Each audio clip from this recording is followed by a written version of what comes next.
The following is a Hoop Ball presentation.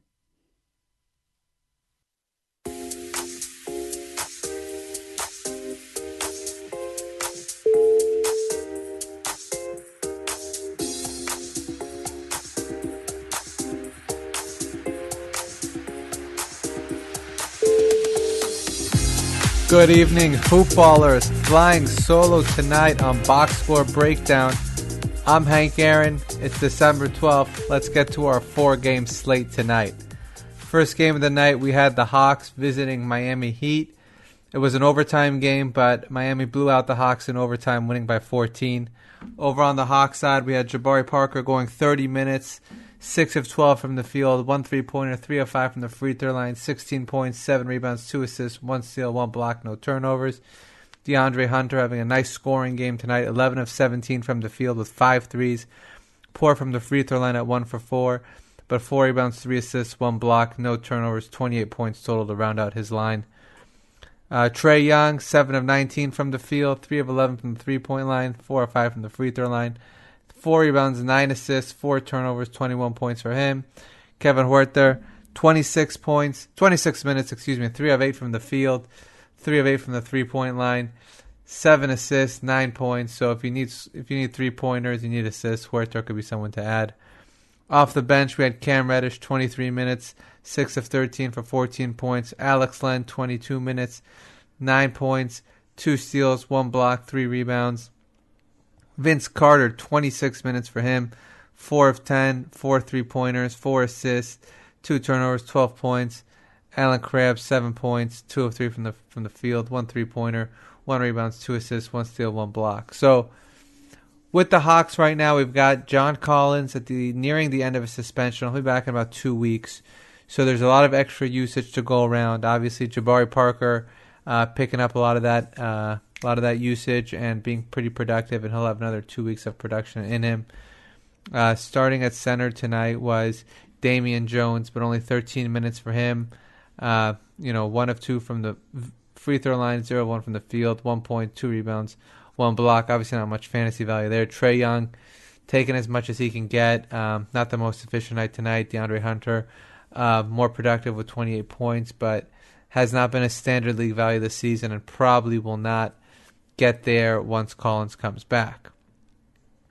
I think more interesting was what was going on the Heat side of things. 12 minutes for Myers Leonard, even though he got the start, only 4 points, 3 rebounds, 2 assists, no steals, 1 block. Jimmy Butler had 42 minutes, 8 of 19 from the field, 1 of 3 from the three-point line, 3 of 7 from the free throw line, 18 rebounds, 10 assists, no steals, no blocks, 3 turnovers, 20 points. So a very Westbrookian type of triple-double, poor free throw percentage, poor field goal percentage, 3 turnovers, not the worst, no steals, no blocks. So you'll take it, and he's typically better than that from the field and from the free throw line. So a little bit of aberration there. The story of the night really was Duncan Robinson, 12 of 16 from the field, 10 3-pointers, 3 rebounds, 4 assists, 1 block, 0 turnovers. So monster night from him. If he was floating around on your waiver wires, he's probably going to be getting snatched up left and right now. He's been pretty productive recently. He's been a decent mid-round value over the season.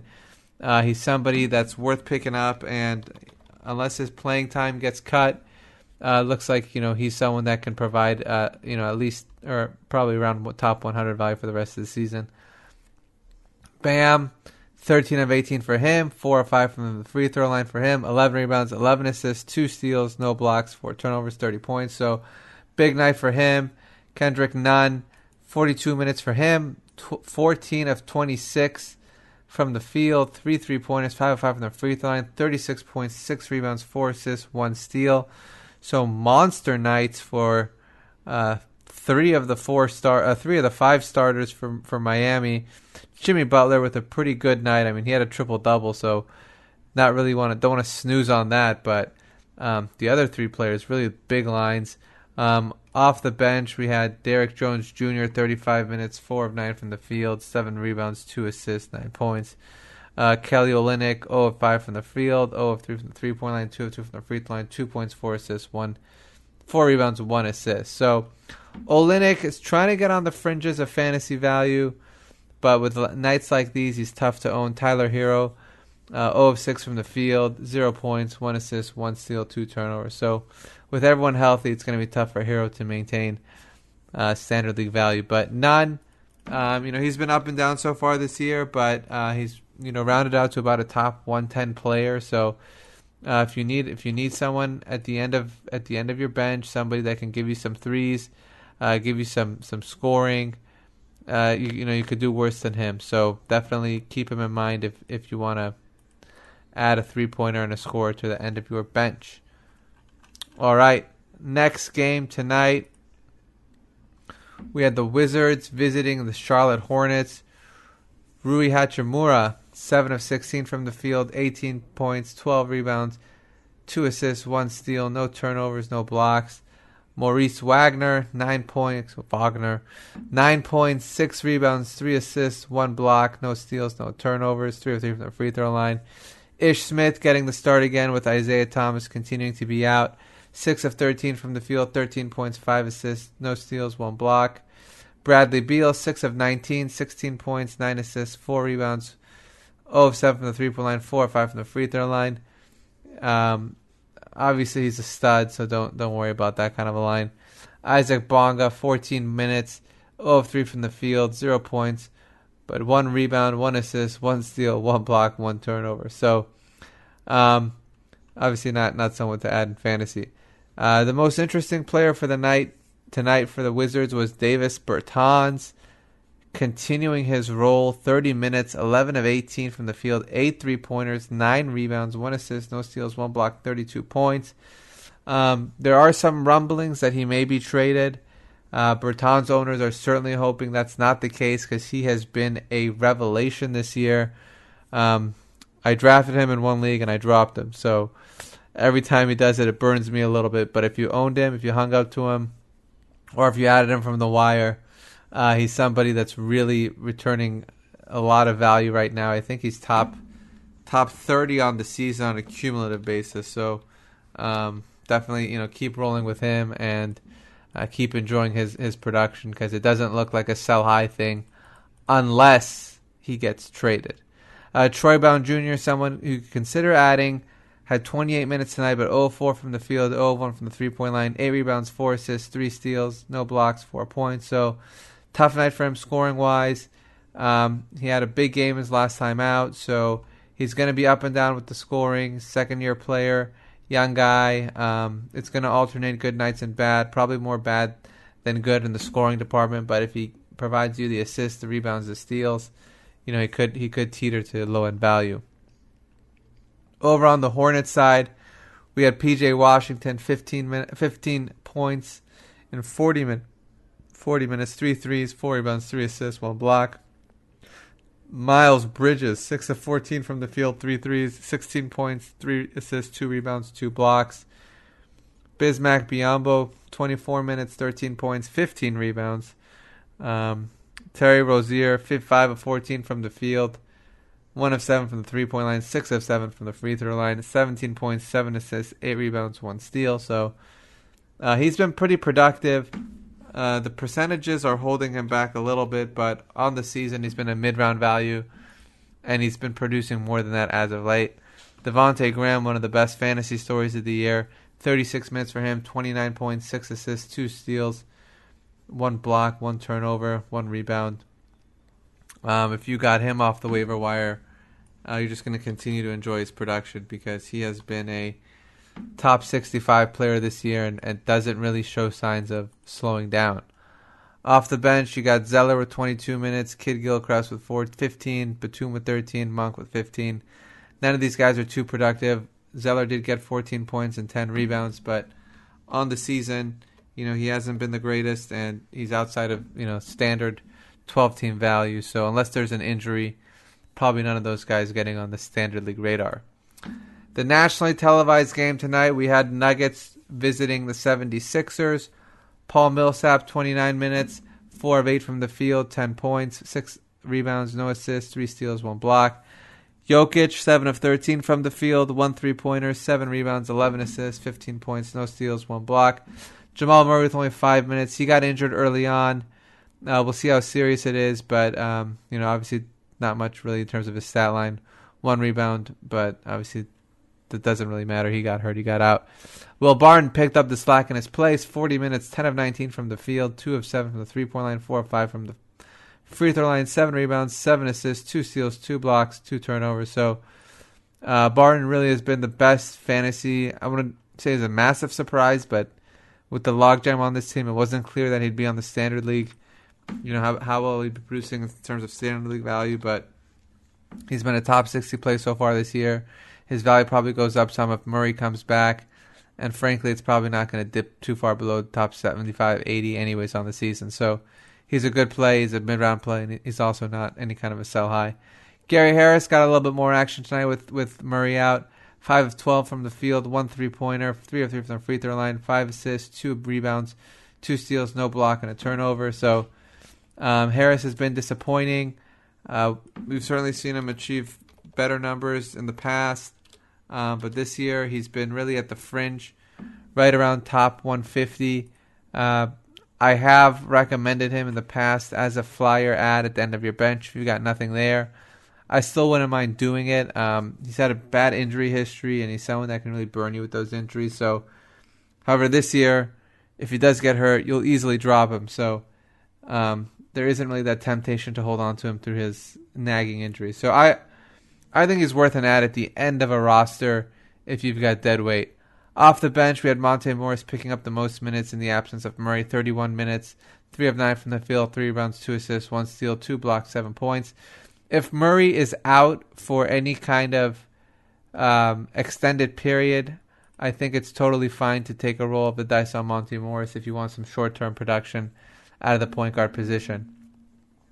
Other than him, you got Michael Porter Jr., 14 minutes, 6 points, 6 rebounds. Which Plumlee do we have here? Mason Plumlee, 15 minutes, 2 points, 4 rebounds, 1 assist, 2 steals. Jeremy Grant, 19 minutes, 3 points, 3 assists, 1 rebound, 2 steals, 2 blocks, no turnovers. And then Craig only got 8 minutes even with the Murray injury, 4 points, 1 block. So with the Nuggets, they've got a lot of talented players on the team, but due to the depth, it's hard for any of these bench guys to get consistent minutes or be consistently productive. Looks like Morris will be getting more minutes with Murray out. So if that's the case and Murray's out for any kind of extended period of time, Morris is a good add for short-term production. Jeremy Grant is also someone to keep your eye on in the event that Millsap goes down or for whatever reason they give him more time to try to preserve Millsap for the playoffs. Over on the Sixers side of things, we got Josh Richardson coming back from his injury. Only 19 minutes tonight, but 1 of 8 from the field, 1 3-pointer, 1 rebound, 1 steal, no blocks, no turnovers, 3 points. So disappointing if you own him, but he'll be back to normal soon. So really nothing to fret about. Tobias Harris, 36 minutes, 20 points, 7 rebounds, 4 assists, 1 steal, 2 blocks. Tobias is probably one of the most consistent and durable players in fantasy. I like him for that. When you get him, you know what you're getting. He plays. He rarely misses time. He's been a top 45 guy this year.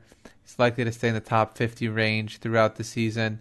Probably not going to get too high, but not going to go too low either. And then when you factor in the durability, he's closer to probably a top 30 guy in terms of overall production. Al Horford, 31 minutes, 5 of 16 from the field, 9 rebounds, 2 assists, 2 steals, no blocks, 11 points. Joel Embiid, 8 of 18 from the field, 6 of 7 from the free throw line, 10 rebounds, 6 assists, 2 steals, 1 block.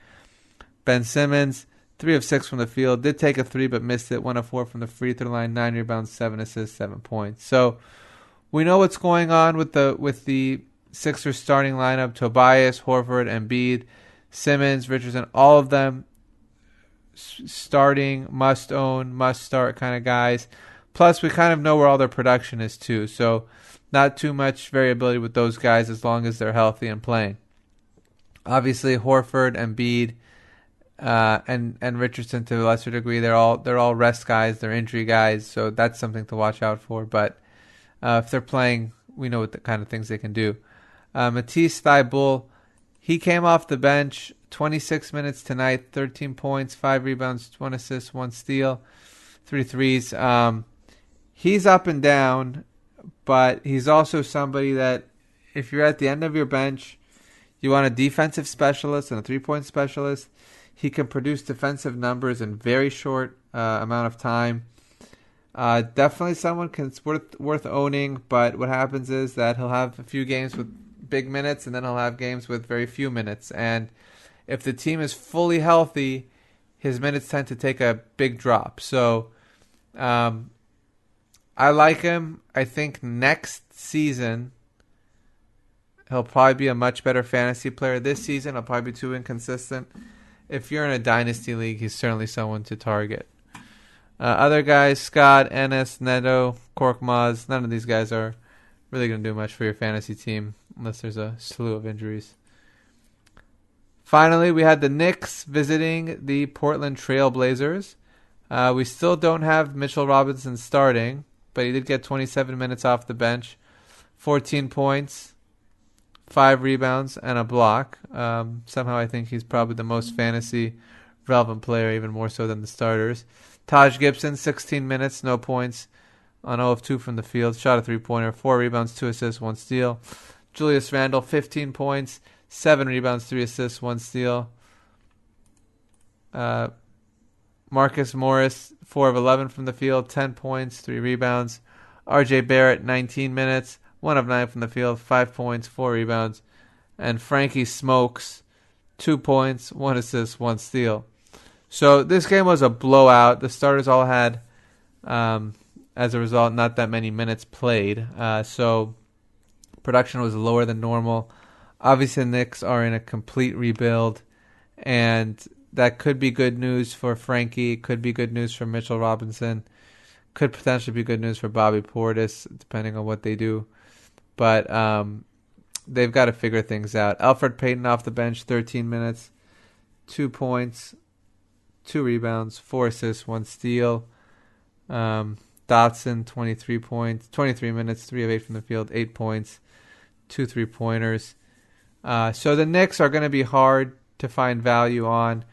Obviously people are tantalized by Barrett, but his inefficiencies keeping his overall value down. Julius Randle, same story. Knox, not going to be on the fantasy league, standard league radar this year. Dennis Smith Jr., same for him. So the guys you're looking at are Mitchell Robinson, who's probably a decent buy low target. If the owner is willing to part with him at a low price, it's certainly worth dipping your toes. If you own him, and I do, I wouldn't sell low because we know what the upside is. And with 27 minutes, the production will be there. The free throw shooting is on and off, but the points, the rebounds, the field goal percentage, and then the blocks is the big thing. So only 1 block tonight, but if he gets 27 minutes a night, we could expect better lines. Over on the Blazers side, Carmelo, 16 points, 5 of 13 from the field, 3 threes, 3 of 6 on the free throw line, 4 rebounds, 2 steals, and a block. So surprisingly well-rounded line for him. Hassan Whiteside, 17 points, 15 rebounds, 2 assists, 5 blocks. So he's having a great start to his tenure with the Blazers. So far this year, he's exceeded my expectations, and he has been producing at a top 25 level. So if he stays healthy, I don't know if he's necessarily going to be top 25, but probably he's not going to dip below top 50, so you probably got him at a decent price for that level of production. Damian Lillard playing very well tonight, 31 points, 8 of 12 from the three-point line, 9 of 15 from the field, perfect 5 of 5 from the free throw line, 2 rebounds, 6 assists, 3 turnovers, so good night for him. Bays, only 22 minutes, 4 points, 3 rebounds, 1 steal, not very productive. CJ McCollum, 13 points, 5 of 14 from the field, 4 rebounds, 3 assists. Off the bench, Anthony Simons, 16 points, 4 threes, 2 of 2 from the free throw line, 5 rebounds, 3 assists. Then you got Hazonia, 5 points, 10 rebounds, 1 assist, 1 steal. Scott Labissiere, 0 points, 6 rebounds, 1 assist. So with the Blazers, I think Anthony is somebody who's probably getting picked up because his offensive numbers are decent. His name recognition is obviously at the highest levels. Whiteside has been great. Lillard has been great. McCollum's been decently productive. Then off the bench, you got Anthony Simons, who, kind of if you need a 3-point specialist, probably more of a 14-team guy than a 12-team guy, but as the season wears on, he's likely to get more run, and if they fall out of the playoff picture, he's somebody that can be more interesting. So not on the 12-team radar just yet, but someone to keep your eye on as the season goes on. Also, Nasir Little, someone else, 11 points, 11 minutes, 2 of 5 from the field, 2 of 2 from the free throw line, 6 points, 4 assists, 2 rebounds, 1 steal. So again, these guys are not on the standard league radar yet, but they're worth keeping their eye on. Before we leave, I'd like to remind everyone this podcast, like all of our other podcasts, is brought to you by Hawaiian Isles Kona Coffee. Check out their website, hawaiianisles.com, or on Amazon by searching for Hawaiian Isles Kona Coffee, or on Twitter, Hi Kona Coffee, HIKONA Coffee. And also, we've got the Brews Letter. I recommend everyone check that out every week. You just sign up, Hoopball. Well, it's hoop-ball.com/newsletter. So, visit the website, sign up for the newsletter. Brews running you through not only early fatherhood tips, but advice on all 30 teams. Special insight on the Sacramento Kings. So that's all I got. I'm Hank Aaron. You can find me on Twitter, HankAaron26, HankAaron26. Thank you all for joining me tonight. Have a great evening. I'll see you all next week. This has been a Hoop Ball presentation.